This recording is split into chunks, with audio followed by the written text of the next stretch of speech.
Hi viewers, నమస్తే. Welcome to natural beauty. ప్రతి ఒక్కరు కూడా గ్రే హెయిర్ కంట్రోలింగ్ కోసం చాలా రకాలైనటువంటి టిప్స్ యూస్ చేస్తూ ఉంటారు. సో అసలు గ్రే హెయిర్ ఎందుకు వస్తుంది అని అంటే అది చాలా పెద్ద సబ్జెక్ట్. దీని గురించి మనం చాలాసార్లు చాలా ఎపిసోడ్స్లో డిస్కస్ చేసుకున్నాం కూడా. సో హెరిడిటీగా రావచ్చు, లేదంటే కనుక న్యూట్రిషన్ లోపం వల్ల రావచ్చు, ఇంకా కెమికల్ ఎఫెక్ట్ వల్ల రావచ్చు. అంటే కొన్ని రకాలైనటువంటి కెమికల్స్ యూస్ చేసినప్పుడు స్కాల్ప్లో ఉండే పిగ్మెంట్ని ప్రొడ్యూస్ చేసేటటువంటి తత్వం కోల్పోయే ఛాన్స్ ఉంది. దానివల్ల కూడా రావచ్చు. అలాగే శరీరంలో విపరీతమైన వేడి ఉండటం వల్ల కానీ, నిద్ర లేకపోవటం వల్ల కానీ, ఎక్కువ స్ట్రగుల్, స్ట్రెయిన్ ఇట్లాంటిది ఉండేటటువంటి వాళ్ళలో రావాల్సిన వయసు కంటే కూడా 4 రెట్లు ముందుగానే వచ్చేస్తుంది ఈ తెల్ల వెంట్రుకలు అనేటటువంటి తత్వం అనమాట. సో ఈ తెల్ల వెంట్రుకల్ని మనం అప్పటి నుంచి కవర్ చేసుకోవడానికంటే మనకి ఇది వరకు 50 ఏళ్ళు ఆ ఏజ్లో వచ్చేది. ఇంకొంతకాలానికి ముందు 40 ఏళ్ళు, ఇంకా తర్వాత 30 ఏళ్ళు అలా తగ్గిపోయింది. ఇప్పుడు ఎలా అయిపోయిందంటే స్కూల్ డేస్ నుంచి కూడా మరీ బాల నిరప అంటారు కదా, చిన్న చిన్న పిల్లలకు కూడా వైట్ హెయిర్ వచ్చేస్తుంది. ఆ ఏజ్లో కలర్ వేయలేరు, అలా అని తెల్లగా ఉంచలేరు. సో హెన్నాలు అవి పెడుతూ ఉంటారనమాట. హెన్నా పెట్టగానే మనకి వైట్ హెయిర్ అనేప్పటికీ మనకి గుర్తొచ్చేది ఫస్ట్ న్యాచురల్ ఇంగ్రీడియంట్తో కలర్ తీసుకురావాలి అని అంటే మనకి హెన్నానే గుర్తొస్తూ ఉంటుంది. సో ఈ హెన్నా విషయానికి వచ్చేప్పటికి మనకు వచ్చేటటువంటి కంప్లైంట్ ఏంటి అని అంటే, హెన్నా పెట్టుకుంటే అది ఇంకా హెయిర్ డ్రైగా, డ్యామేజ్డ్గా కూడా అనిపిస్తుంది, చాలా డ్రైనెస్ ఉంటుంది, షైన్ కంటే కూడా గడ్డిలాగా పీచులాగా ఉంటుంది అని చెప్తున్నారనమాట. సో ఇది కూడా ఒక రీజనే. కాబట్టి ఏంటంటే హెన్నా పెట్టుకోవడం మంచిదే, కానీ దాంట్లో కాఫీ పొడి కానీ టీ డికాషన్ కానీ కలుపుకుంటే ఆ రఫ్నెస్ అనేది లేకుండా మాయిశ్చరైజేషన్ అనేది ఉంటుంది. అలోవెరా జెల్లో కలిపి పెట్టుకుంటే ఇంకా బాగుంటుంది. సో ఇప్పుడు ఈ వీడియోలో నేను మీకు వైట్ హెయిర్కి న్యాచురల్ రెమెడీస్ ఏమేమి పనిచేస్తాయి, ప్రాపర్గా మీ హెయిర్ని న్యాచురల్గా కలర్ తీసుకురావడానికి, ఆ రూట్స్ దగ్గర వర్క్ చేసి మళ్ళీ ఆల్రెడీ వైట్ అయిపోయిన హెయిర్ని అయితే మనం ఏం చేయలేం. అంటే ఒక్కసారి కలర్ ప్రొడ్యూస్ చేసేటటువంటి పిగ్మెంట్ అక్కడ ప్రొడ్యూస్ చేయటం ఆపేసింది, మెలనిన్ ప్రొడ్యూస్ అవ్వట్లేదు, సో గాలి సాంద్రత తగ్గిపోయింది, అక్కడి నుంచి మనకు కలర్ రావట్లేదు అని అనుకుంటే ఆ ఫాలికల్ని లైఫ్లో మనం మళ్ళీ తిరిగి గ్రే హెయిర్ని మామూలు హెయిర్గా మార్చడానికి ఛాన్స్ లేదు. సో ఇది ఖచ్చితంగా గుర్తుపెట్టుకోవాల్సినటువంటి విషయం.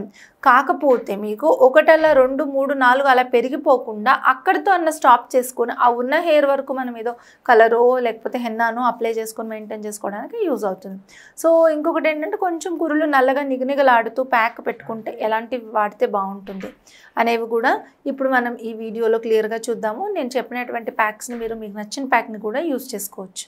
ప్రీమెచ్యూర్ గ్రే హెయిర్ కంట్రోలింగ్ కోసం ఇప్పుడు మనం కొన్ని టిప్స్ తెలుసుకుంటున్నాము. న్యాచురల్ వేలోని మన హెయిర్ని కొంచెం డార్క్ షైన్లో ఉంచడానికి అండ్ అదేవిధంగా ఇంకా ఎక్కువగా గ్రే హెయిర్ అనేది పెరగకుండా ఉండడానికి చేసేటటువంటి హోమ్ రెమెడీస్ కొన్ని. వాటిలో ఇది వచ్చేసి మనకి పొటాటో, బంగాళదుంప. ఈ బంగాళదుంప మనకి చాలా బాగా యూజ్ అవుతుంది. మనకి హెయిర్ గ్రోత్కి కానీ ప్రీమెచ్యూర్ గ్రే హెయిర్కి కానీ బాగా యూజ్ అవుతుంది. మీరు గమనించినట్టయితే బంగాళదుంపని న్యాచురల్ కలర్ సోర్స్ కింద చూసుకోవచ్చు. అంటే ఇప్పుడు మీరు బంగాళదుంపని కోసి నీళ్ళలో వేయకుండా నార్మల్గా వదిలేసారనుకోండి, చాలా నల్లగా అయిపోతుంది బంగాళదుంప. సో కాబట్టి ఏంటంటే ఇందులో వచ్చేటటువంటి కెమికలైజేషన్ ఇది కాసేపటికి హెయిర్కి అప్లై చేస్తే కూడా ఒక నల్లటి రంగు ఇస్తుంది. బంగాళదుంప జ్యూస్ని, ఆనియన్ జ్యూస్ని కలిపి అప్లై చేసి పెట్టుకుంటే హెయిర్ గ్రే హెయిర్ కంట్రోల్ అవుతుంది, ఇంకా హెయిర్ ఫాల్ని కూడా కంట్రోల్ చేయొచ్చు. ఇప్పుడు ఈ టిప్ ఏంటి అని అంటే, బంగాళదుంప పైన ఉండేటటువంటి లేయర్ పొటాటో పీల్ అనమాట, దీంతో చేస్తున్నాం. సో దీనికి ఏం చేయాలంటే ఫస్ట్ దీనిపైన లేయర్ని పీల్ చేసేసేయాలి. దీన్ని ఫస్ట్ పీల్ చేసేద్దాము పైన లేయర్ని, స్కిన్ అంతా కూడా. మీ హెయిర్ని బట్టి చూసుకొని తీసుకోండి, నేను మీకు శాంపిల్గా చూపిస్తున్నాను. మీరు రెగ్యులర్గా చేసుకోవచ్చు. ప్రీమెచ్యూర్ గ్రే హెయిర్ కంట్రోలింగ్కి ఎటువంటి సైడ్ ఎఫెక్ట్స్ ఉండవు, చాలా మంచి రిజల్ట్ ఉంటుంది. ముందుగా ఒకసారి బంగాళదుంపని కడిగి పెట్టుకోండి. నేను ఆల్రెడీ కడిగాను, ఆరిపోయింది ఇది. జాగ్రత్తగా పొటాటో పైన స్కిన్ తీసాను. ఈ తొక్కలతోటే మనకి టిప్ అనమాట. ఎక్కువ పడుతుంది నార్మల్గా హెయిర్ ఎక్కువ ఉంటే. ఒక పొటాటో చూపిస్తున్నాను నేను, 2-3 పొటాటోలు. ఇది మీకు ఎలా అంటే మీరు పని కట్టుకొని చేయకుండా ఇంట్లో బంగాళదుంప వండుకున్నప్పుడల్లా మీరు చేసుకోవచ్చు, చాలా బాగా యూజ్ అవుతుంది. సో ఇప్పుడు దీన్ని మీరు వంటలోకి యూజ్ చేసేసుకోవచ్చు చక్కగా. దీన్ని మనము వాటర్ యాడ్ చేసుకొని ఇందులో కొద్దిగా వాటర్ అనేవి ఇందులో యాడ్ చేసుకోవాలి. స్టవ్ పైన పెట్టి బాగా బాయిల్ చేయాలి. ఇప్పుడు స్టవ్ ఆన్ చేసుకోవాలి.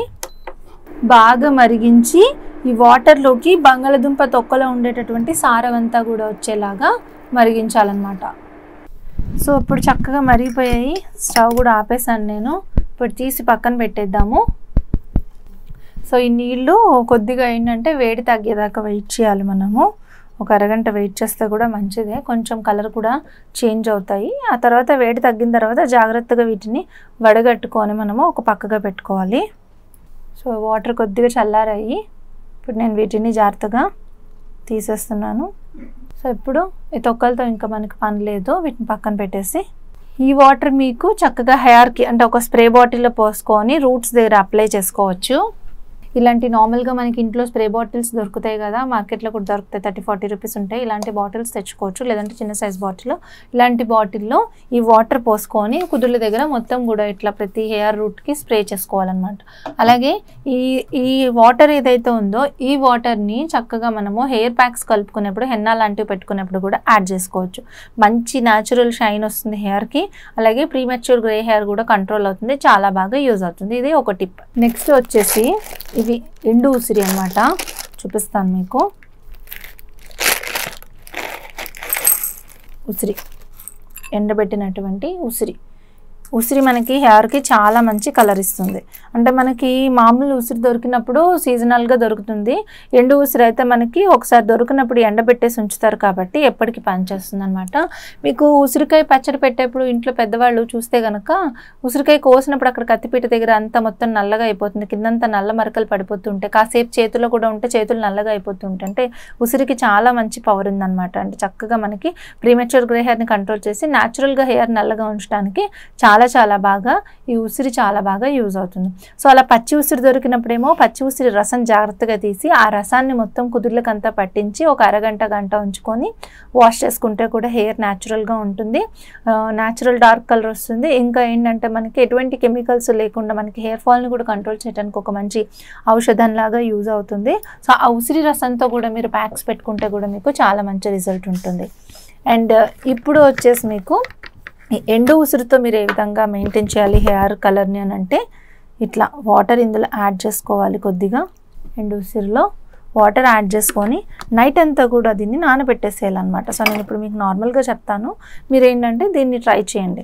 ఎండు ఉసిరి మనకు మార్కెట్లో ఇప్పుడు నేను తీసుకున్న ఈ ప్యాకెట్ వచ్చేసి మీకు కాస్ట్, ఇప్పుడు నేను తీసుకున్న ఈ ప్యాకెట్ వచ్చేసి 70 రూపీస్ ప్రైస్ ఉంది. సో దీని నిండా వచ్చి చాలా ఎండు ఉసిరి మనకు ఉన్నాయన్నమాట. సో పెద్దగా ప్రైస్ అనేది ఉండదు మనకి. ఆయుర్వేదిక్ షాప్స్లో కూడా మనకి ఎండు ఉసిరి దొరుకుతుంది, డ్రై ఆమ్లా అంటారు. సో అది తీసుకొని చక్కగా వాటర్లో నైట్ అంతా నానబెట్టేసేయండి. ఇప్పుడు గట్టిగా ఉన్నాయి కదా, నెక్స్ట్ డేకి ఏమవుతాయంటే ఇవి మెత్తగా నానిపోతాయి, మెత్తట్లాగా అయిపోతాయి అన్నమాట.